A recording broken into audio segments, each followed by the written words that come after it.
भारत जो है उसके बारे में हम हमेशा ये बात करते हैं कि प्रोपेगेंडा फ़िल्म्स बना रहा है आजकल बहुत ज़्यादा। और अभी कुछ दिन पहले एक फ़िल्म का ट्रेलर रिलीज़ हुआ है। इस फ़िल्म का नाम है जी धुरंधर।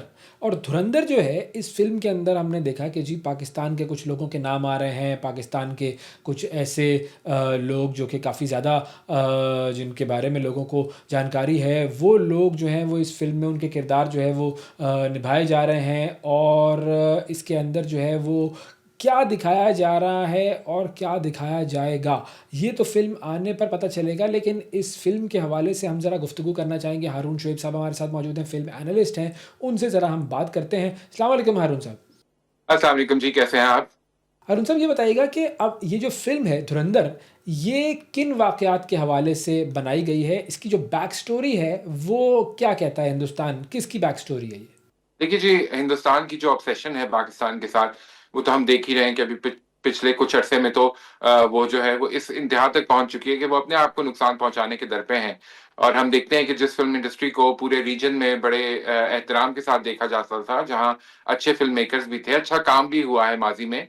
और वहाँ पर से अब ऐसा कंटेंट हमें देखने को मिल रहा है, जिसको देखकर आई आई डोंट थिंक कि ये किसी बेहतर सिम्त में अपनी इंडस्ट्री को लेकर जा रहे हैं।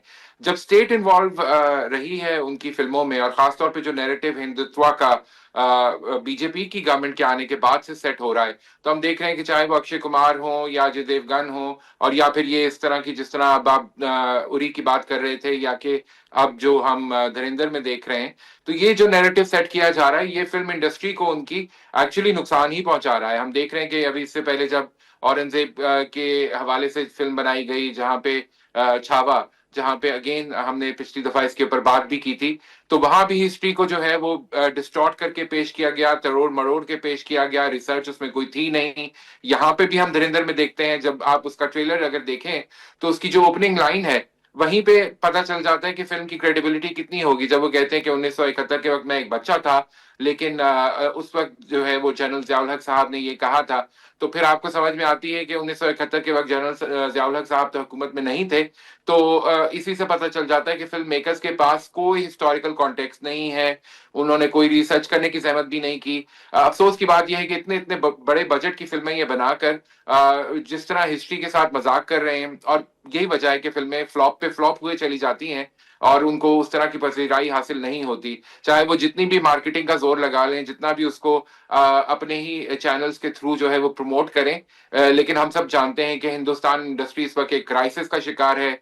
वो कभी तामिल फ़िल्मों की तरफ देखते हैं, कभी वो जो है वो पुरानी फ़िल्मों का रीमेक करने की कोशिश करते हैं, और कभी वो इस किस्म की जो मॉब हिस्टेरिया क्रिएट करने वाली फ़िल्में हैं, जिनसे डिविज़न, जिससे नफ़रत उनके अपने माशरे में फैल रही है, वो इस तरह की फ़िल्में बनाने की कोशिश करते हैं, ताकि मेजॉरिटी को अपीज़ किया जा सके, लोग जो हैं मेजॉरिटी में वो टिकट खरीद के कम से कम फ़िल्म देखने आ जाएँ। लेकिन किसी सूरत भी ये जो है ये तरकीब कामयाब होती नज़र नहीं आ रही।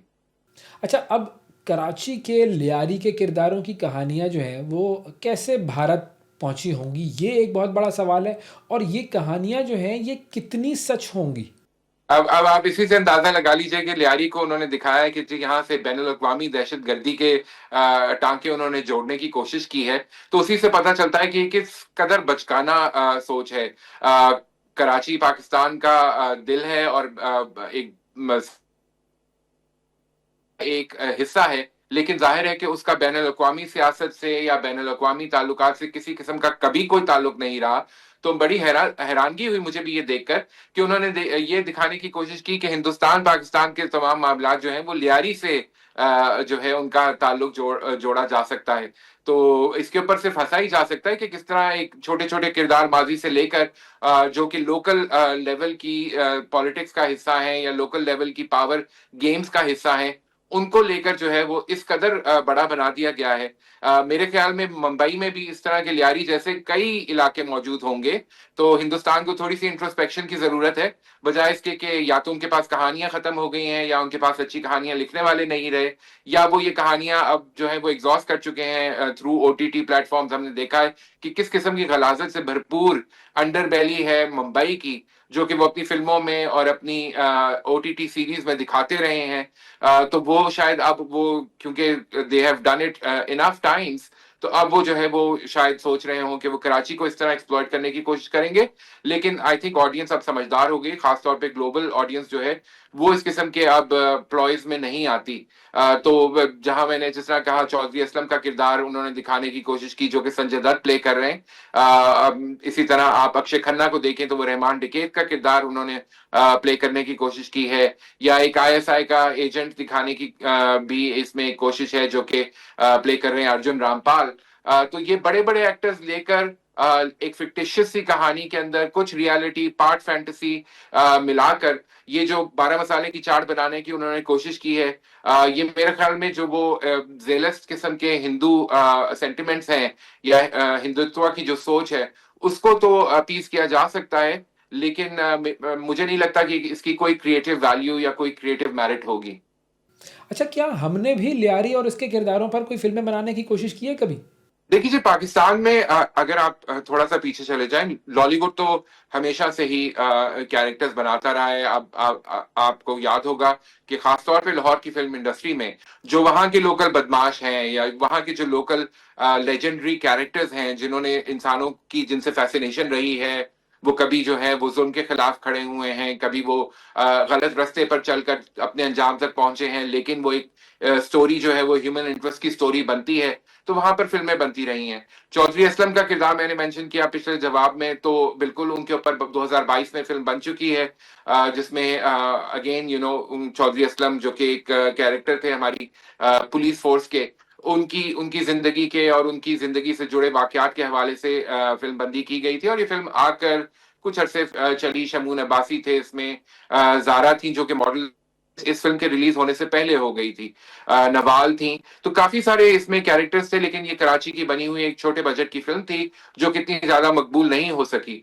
तो हम करते हैं जी बिल्कुल बिल्कुल फिल्में, लेकिन मैंने ये देखा है आमतौर पे पाकिस्तान की फिल्मों की अगर आप बात करें, आप चाहे वो शाह जो फिल्म बनी थी लियारी के बॉक्सर के ऊपर कराची से, और उसको जो है वो इतनी खूबसूरत फिल्म है और उसको इतनी पजीराई भी मिलती है आज भी।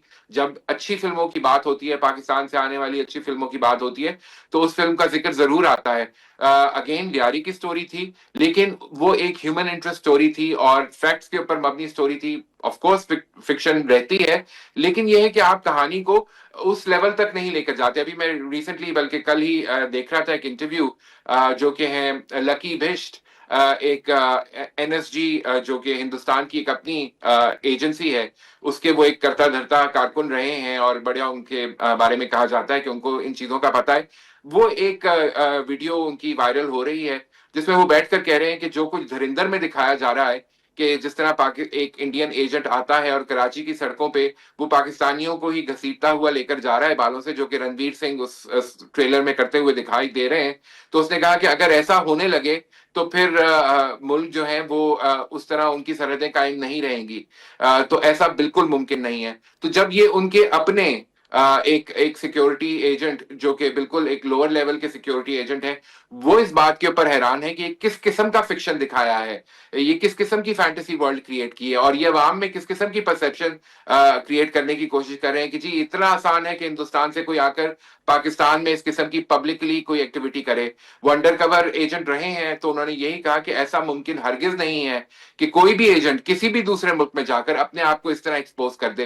लेकिन हमने देखा है कि हिंदुस्तान की ये फैंटेसी और ऑब्सेशन हमेशा से रहा है, चाहे वो एक था टाइगर हो, चाहे वो मिशन मजनू हो, कि जनाब वो आएंगे और वो आकर पाकिस्तान में ऐसे घुल मिल जाएंगे और किसी को पता भी नहीं चलेगा और वो यहाँ से अहम राज लेकर चले जाएंगे। ऐसा नहीं होता। मैं तो बल्कि इंटरेस्टिंगली ये सोच रहा था कि जहां इतने एक्टर डाले थे, ये जो आदित्य धार साहब हैं जो कि डायरेक्टर हैं इस फिल्म के, इनको चाहिए था कि एक कलभूषण यादव भी बना देते इस फिल्म के हिस्से में। और बहुत सारे एक्टर्स हैं इंडिया में जिनकी सिमिलैरिटी भी है, तो किसी कलभूषण यादव को भी इस में शामिल रखते। तो ये जो फिल्म बना रहे हैं धुरंधर, ये फिल्म बनाने वाले डायरेक्टर्स कौन है, प्रोड्यूसर्स कौन है, इनकी वे कुछ तफसील देंगे हमें आप? जी, आदित्य धार साहब हैं जो कि पहले उरी द सर्जिकल स्ट्राइक के नाम से अगेन एक बिल्कुल फ्लैग ऑपरेशन जो है वो उसके ऊपर एक कहानी बना चुके हैं कि जी इस तरह हुआ और उस तरह हुआ। अगेन वही बात के रिसर्च करनी नहीं है, हिस्ट्री को तड़ोड़ मड़ोड़ के पेश करना है। बड़े यंग से डायरेक्टर हैं और मेरे ख्याल में यही एक काबिल जिक्र फिल्म उनके क्रेडिट पे इससे पहले रही है, और वो भी इस हवाले से कि उसमें हिस्ट्री के ऊपर बहुत सारे सवाल उठाए गए और फैक्चुअल एक्यूरेसी के ऊपर बहुत सारे सवाल उठाए गए। प्रोड्यूसर जो है इसके जियो स्टूडियोज वाले हैं, और ज्योति देश पांडे जो हैं वो इस वक्त प्रेसिडेंट हैं जियो स्टूडियोज की।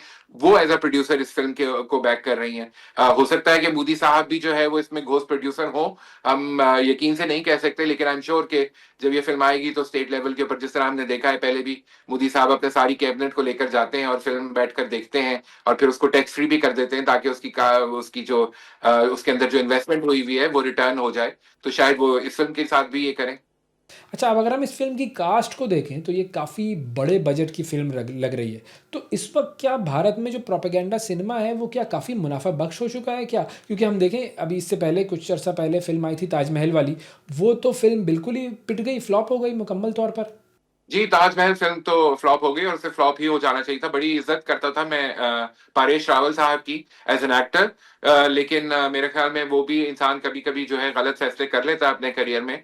तो ये वो लोग हैं, परेश रावल साहब हो गए, अनुपम खेर साहब हो गए, और अब इस फिल्म में भी हम देख रहे हैं बड़ी फिल्में बनी हैं, बड़े बजट के साथ बनी हैं, और जाहिर है कि वो कोई फाइनेंसियर जो बिजनेस माइंड रखता होगा, वो ऐसी फिल्मों के ऊपर बेट नहीं करेगा या उसके अंदर अपना पैसा नहीं लगाएगा जिसके बारे में उसे पता हो कि एक एजेंडे को टो कर रही हैं और ये नहीं चलेंगी कमर्शियल मार्केट में। तो इसी तरह इस फिल्म के साथ भी यही हो रहा है। थाईलैंड में उन्होंने कराची लियारी को क्रिएट किया है, वहां पर ये बड़े अरसे चलती रही है। 120 लोग जो वहां पे थे क्रू वाले, वो इसको फिल्म कर रहे थे, और फिर दौरान शूटिंग ये पूरा 120 का क्रू जो था वो बीमार भी हो गया, फूड पॉइजनिंग का शिकार हुआ, और बड़े अरसे वो हॉस्पिटल में रहे, तो शूटिंग रुकी रही। तो आप सोच सकते हैं कि कितनी बड़ी इन्वेस्टमेंट गई है इस फिल्म को बनाने में। लेकिन यह है कि उसके बाद भी अगर हम देखें तो सवाल यही पैदा होता है कि जब आप इतनी बड़ी इन्वेस्टमेंट करते हैं तो वो जाहिर है उसके पीछे जो है फिर पूरी स्टेट मशीनरी भी शामिल होती है, और जाहिर है इसके पीछे भी इसी तरह ही है। अच्छा, अब अगर हम आज के दौर की बात करें तो जो भारतीय प्रोपेगेंडा पर मबनी जो झूठी फ़िल्में हैं, वो हम जानते हैं कि वो झूठ बोलते हैं, वो अपनी एक अजीब-सी कहानियाँ जो हैं वो हकीकत के साथ गड़बड़ करके पेश करते रहते हैं। तो इन झूठी फ़िल्मों का मुकाबला हम कैसे कर सकते हैं और उनके असर से बच कैसे सकते हैं? देखिए जी, मेरा नहीं ख्याल कि हमें इस बारे में परेशान होने की ज़रूरत है इस वक़्त। भारतीय फ़िल्म इंडस्ट्री जो है वो, जहाँ तक मैं again as a film critic और as a film observer, commentator देखता आया हूँ। मैंने बहुत सी भारतीय फ़िल्में हमने देखी हैं, हम सब बचपन से देख रहे हैं, कंटेंट अच्छा भी हुआ करता था, अच्छे डायरेक्टर्स थे, इंटेलेक्चुअल डायरेक्टर्स थे जो कि ह्यूमन इंटरेस्ट स्टोरीज़ और ह्यूमन स्टोरीज़ को प्रेफ़रेंस देते थे, और वो आप किसी भी रीजन के हों उनके साथ जुड़ जाते हैं। इसी तरह हम इरानियन सिनेमा को देखते हैं, इसी तरह हम भारतीय सिनेमा को देखते थे, इसी तरह हम दूसरे मुल्कों से यूरोपियन सिनेमा है उसको हम देखते हैं और उसके साथ एसोसिएट करते हैं। तो ह्यूमन इंटरेस्ट की स्टोरीज बनाते रहना चाहिए।